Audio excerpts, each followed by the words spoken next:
Welcome to 7 Minutes series. இந்த சீரீஸ்ல எல்லா கான்செப்டையும் 7 நிமிஷத்துக்குள்ள படிக்கிறது தான் நம்மளுடைய முக்கியமான மோட்டோ. இன்னைக்கு நம்ம பார்க்கக்கூடிய கான்செப்ட் என்னன்றத டீடைலா பார்க்கலாம்.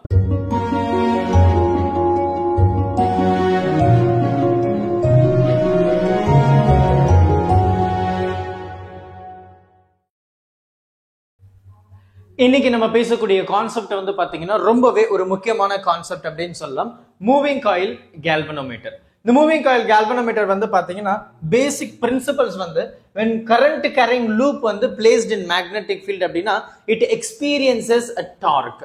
ஸோ இதுதான் இதனுடைய முக்கியமான பிரின்சிபல். ஸோ டார்க்கை பேஸ் பண்ணி நம்ம கான்செப்டை ரொம்ப தெளிவாக பார்த்துருப்போம். ஒரு ரெக்டாங்குலர் லூப் வந்து நம்ம மேக்னெட்டிக் ஃபீல்டுக்கு இடையில பிளேஸ் பண்ணும்போது அதில் என்ன ஆகும் அப்படின்னா அதை ரொட்டேட் பண்ணும்போது when there is a change in flux எனக்கு EMF இன்டியூஸ் ஆகும் அப்படின்றத நம்ம ரொம்ப தெளிவாக பேசியிருந்தோம். அண்ட் அதில் பார்த்தீங்கன்னா அந்த ராட்ல வந்து கரண்ட் போது மேக்னெட்டிக் ஃபீல்டுக்கு ஃபோர்ஸ் டெவலப் ஆகுது BIL அப்படின்றத நம்ம பேசிருந்தோம். அப்போ இந்த இடத்துல ரெண்டு நெட் ஃபோர்ஸும் ஜீரோ, பட் எனக்கு டார்க் ப்ரொடியூஸ் ஆகும் அப்படின்னு சொல்லிட்டு நம்ம ப்ரீவியஸ் கேசஸ்ல டார்க் அப்படின்றது வந்து NIAB அப்படின்னு நம்ம வந்து படிச்சிருக்கிறோம். NIAB sin theta. So it is 90 degree. So அது 1ன்னு வச்சுக்கலாம். இப்போ நமக்கு வந்து பாத்தீங்கன்னா எனக்கு இது ரொட்டேட் ஆகும்போது இந்த மூவிங் காயில் கேல்வனோமீட்டர்ல வந்து ஒரு ஸ்ப்ரிங் வந்து அந்த ஹெட்ல கனெக்ட் பண்ணிருப்பாங்க. அதாவது அந்த டார்க் இருக்கு, அந்த ரெக்டாங்குலர் லூப் இருக்கு இல்லையா, இந்த ரெக்டாங்குலர் லூப்புடைய ஹெட்ல வந்து ஒரு ஸ்ப்ரிங்கை கனெக்ட் பண்ணி அதுல ஒரு நீடில் வந்து கொடுத்துருப்பாங்க. இப்போ இது ரொட்டேட் ஆகும்போது என்ன ஆகும், இந்த ஸ்ப்ரிங் வந்து கான்ட்ராக்ட் ஆகும் இல்ல எக்ஸ்பேண்ட் ஆகும். ஸோ கான்ட்ராக்ட் ஆகும்போது என்ன ஆகும், இந்த நீடில் வந்து அதுக்கேற்ற மாதிரி மூவ் ஆகும். அப்ப நீடில் மூவ் ஆகுது, என்ன ஆகுது, சடனா வந்து நம்ம கரண்ட் இல்லைன்றப்போ அந்த நீடில் இந்த பொசிஷனுக்கு வருது. அப்ப இந்த டார்க்குக்கு ஆப்போசிட்ல வந்து அது என்ன ஆகுது, ரொட்டேட் ஆகுது. ஸோ கவுண்டர் டார்க் அப்படின்னு சொல்லலாம். அதாவது இந்த டிஃப்ளெக்டிங் டார்க்குக்கு ஆப்போசிட்டா ரெஸ்டோரிங் டார்க் வந்து ஒன்று டெவலப் ஆகுது. அந்த ரெஸ்டோரிங் டார்க் வந்து எதை டிபெண்ட் பண்ணிருக்கு அப்படின்னா குறிப்பா இந்த ஸ்ப்ரிங்குடைய கான்ஸ்டன்ட்டை டிபெண்ட் பண்ணிருக்கு. ஸோ ஸ்ப்ரிங் கான்ஸ்டன்ட், அந்த ஸ்ப்ரிங்குடைய ஃபிளெக்சிபிலிட்டி, அந்த ஸ்ப்ரிங்குடைய ரெசிஸ்டன்ஸ், அது சுருங்கக்கூடிய தன்மையை பொறுத்து அதனுடைய டார்க் வந்து டிபெண்ட் பண்ணிருக்கு. அப்ப அந்த ஸ்ப்ரிங்குடைய டார்க் எதை பேஸ் பண்ணிருக்கு அப்படின்னு பாத்தீங்கன்னா அது ட்விஸ்ட் ஆகக்கூடிய அந்த ஆங்கிளை பேஸ் பண்ணிருக்கு. அப்ப இதை நம்ம எப்படி எழுதலாம், torque which is equal to k times of இந்த தீட்டா. அப்ப தீட்டான்றது என்ன, ஆங்கிள், அது ட்விஸ்ட் ஆகும்போது அதுல சேஞ்ச் ஆகக்கூடிய ஆங்கிள். இந்த k அப்படின்றது வந்து இந்த ரெஸ்டோரிங் இந்த ஸ்ப்ரிங்குடைய கான்ஸ்டன்ட் இல்லையா. So couple per unit twist அப்படின்னு கூட நம்ம சொல்லிக்கலாம். Torque right. சோ இந்த தீட்டா வந்துச்சுன்னா பெர் யூனிட் ட்விஸ்ட் தான் நம்ம K அப்படின்னு சொல்றோம். இன்னும் சிம்பிளா சொன்னா Kன்றது அந்த மெட்டீரியல், அவ்வளவுதான் ரைட். அப்ப இதுவும் டார்க் தான், இதுவும் டார்க், இது ரெண்டுத்தையும் நான் வந்து ஈக்குவேட் பண்ண போறேன். பிகாஸ் எனக்கு ரெண்டு டார்க் எப்படி இருக்கு, ஈக்குவல். அதாவது டிஃப்ளெக்டிங் டார்க்கும் இந்த ரெஸ்டோரிங் டார்க்கும் ஈக்குவல் அண்ட் ஆப்போசிட்டா கண்டிப்பா இருக்கணும். அப்ப NIAB which is equal to K times of theta.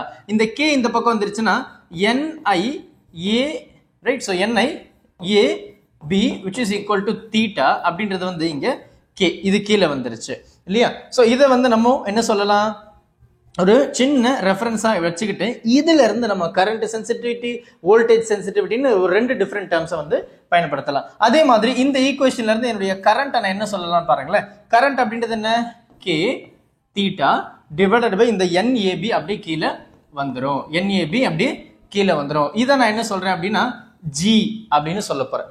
G அப்படின்றது வந்து இந்த கேல்வனோமீட்டருடைய ரெசிஸ்டன்ஸ் மாதிரி தான். அப்போ தீட்டா பை G இல்லையா.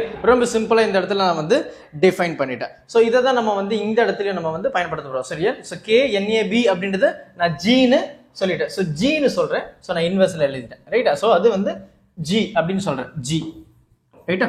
ஸோ இதுதான் வந்து என்னுடைய கரண்ட் இன் அந்த பர்டிகுலர் galvanometer. ஸோ இது வந்து பாத்தீங்கன்னா இந்த NIAB by K which is equal to theta.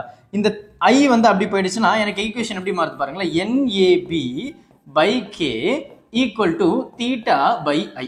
So இதை தான் நம்ம கரண்ட் சென்சிட்டிவிட்டின்னு சொல்றோம். ஸோ கரண்ட் சென்சிட்டிவிட்டி எதை டிபெண்ட் பண்ணிருக்கு, number of turns, area of that coil, magnetic field and inversely proportional to அந்த கப்பிள் பர் யூனிட் ட்விஸ்ட்னு சொல்லலாம். அந்த கேவை இன்வெர்ஸ்லி ப்ரொபோர்ஷனல். இதே ஈக்குவேஷனை மறுபடியும் எடுத்துக்கோங்க. எனக்கு என்ன இருக்கு, NIABன்னு இருக்கு. அந்த ஐக்கு பதிலாக V by R நீங்க சப்ஸ்டியூட் பண்ணி பாருங்க. I equal to V by R தானே. ஸோ I பதிலாக V by R, அந்த கீழே இருக்கிற K அப்படியே இருக்கு, அந்த A அப்படியே வச்சிருக்கேன், அந்த B அப்படியே வச்சிருக்கேன், which is equal to அந்த தீட்டாவும் அப்படியே சொல்றேன். இந்த இடத்துல நான் V கீழே கொண்டு வந்தேன் அப்படின்னா அந்த பக்கம் போகும்போது NA B by R K which is equal to theta by V. So இதை நான் என்ன சொல்ல போறேன் அப்படின்னா வோல்டேஜ் சென்சிட்டிவிட்டின்னு சொல்றேன். அப்ப இந்த வோல்டேஜ் சென்சிட்டிவிட்டி அப்படின்றது வந்து இது, கரண்ட் சென்சிட்டிவிட்டி அப்படின்றது இது. அப்போ என்னுடைய current sensitivity, number of turns, area, magnetic field directly dependent. இதுவும் பாத்தீங்கன்னா டைரக்ட்லி டிபெண்டன்ட். பட் இதுல இருக்கிற ஒரு சின்ன சேஞ்ச் என்ன அப்படின்னா இந்த வோல்டேஜ் சென்சிட்டிவிட்டி எனக்கு ரெசிஸ்டன்ஸ் வந்து கீழே கொடுத்துருக்கு. அப்போ என்னுடைய ரெசிஸ்டன்ஸ் இப்போ ஃபார் எக்ஸாம்பிள் எனக்கு நம்பர் ஆஃப் டர்ன்ஸ் வந்து இன்க்ரீஸ் ஆகுது அப்படின்றது நம்ம சொல்லலாம். இப்போ நம்பர் ஆஃப் டர்ன்ஸ் வந்து கரண்ட் சென்சிட்டிவிட்டியில் இன்க்ரீஸ் ஆச்சுன்னா என்னுடைய கரண்ட் வந்து விச் மீன் இன்க்ரீஸ் ஆகுமா, கரண்ட் சென்சிட்டிவிட்டி இன்க்ரீஸ் ஆகுமா நம்பர் ஆஃப் டர்ன்ஸ் இன்க்ரீஸ் ஆகும்போது அப்படின்னு கேட்டிங்கன்னா அஃப்கோர்ஸ் எனக்கு இது 2 times ஆஃப் இன்க்ரீஸ் ஆச்சுன்னா எனக்கு 2 times ஆஃப் கரண்ட் சென்சிட்டிவிட்டி. ஆனா இந்த வோல்டேஜ் சென்சிட்டிவிட்டியை பொறுத்த வரைக்கும் பாத்தீங்கன்னா இந்த number of turns 2 times increase ஆகும்போது என்னுடைய ரெசிஸ்டன்ஸும் 2 times இன்க்ரீஸ் ஆகும். பிகாஸ் என்னுடைய ரெசிஸ்டன்ஸ் வந்து directly proportional to dimensions which is the length. அப்ப நம்பர் ஆஃப் டர்ன்ஸ் இன்க்ரீஸ் ஆகும்போது லென்த் இன்க்ரீஸ் ஆகும். லென்த் இன்க்ரீஸ் ஆகுதுன்னா ரெசிஸ்டன்ஸ் இன்க்ரீஸ் ஆகும். அப்ப number of turns 1000 times increase ஆகுதுன்னா ரெசிஸ்டன்ஸ் 1000 times இன்க்ரீஸ் ஆகும். அப்ப இந்த இடத்துல என்ன ஆகும், இந்த 2 கேன்சல் ஆயிடும். அப்போ யுவர் வோல்டேஜ் சென்சிட்டிவிட்டி என்ன ஆகுது, ரிமைன்ஸ் சேம். அப்ப current sensitivity number of turns increase ஆகும்போது இன்க்ரீஸ் ஆகுது, வோல்டேஜ் சென்சிட்டிவிட்டி என்ன ஆகுது, சேமா இருக்குது. இதுதான் வந்து இதுல இருக்கக்கூடிய ரொம்பவே ஒரு முக்கியமான டேர்ம். பொறுமையா பாருங்க, டவுட் எதுனா இருந்தது அப்படின்னா மறக்காம கமெண்ட் பண்ணுங்க. Thank you. Help this with a smile.